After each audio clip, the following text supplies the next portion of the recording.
Okay.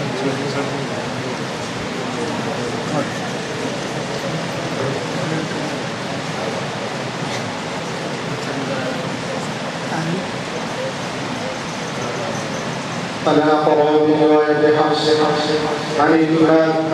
عاصم الكوفي في طريق المشهاد عن أبي محمد عبيد بن صباح في كتاب شرح الإمام. أعوذ بالله من الشيطان الرجيم.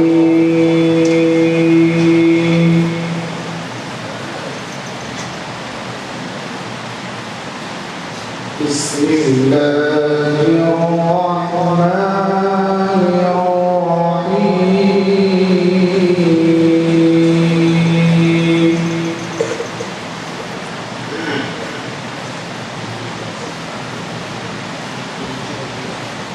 ألم تر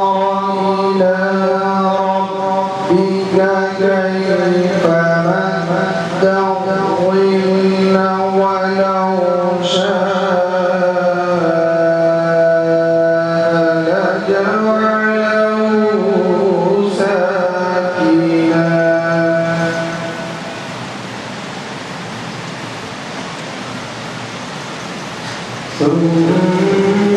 ثم جعلنا الشمس عليه دليلا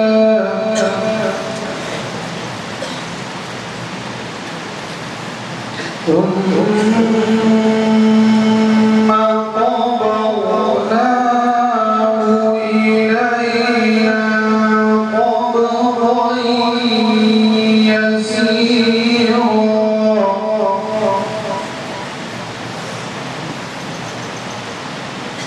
وهو الذي جعل لكم الليل لباسا والنوم سباتا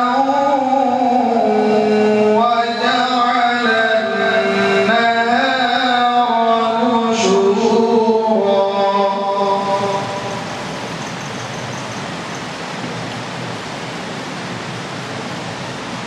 وهو الذي أرسل الرياح بشرا بين يدي رحمته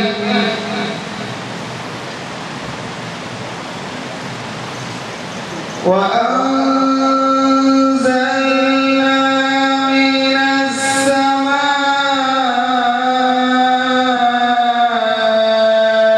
ماء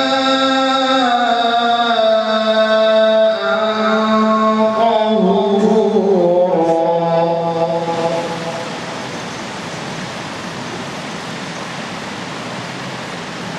لنحيي به بلدة ميتا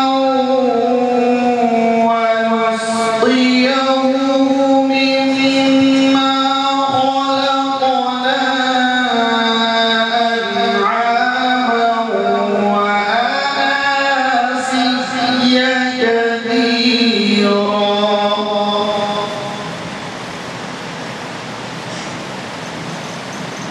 ولقد صرفناه بينهم ليذكروا فأبى أكثر الناس إلا كفورا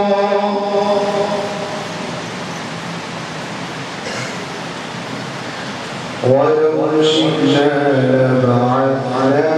في كل قرية نذيرا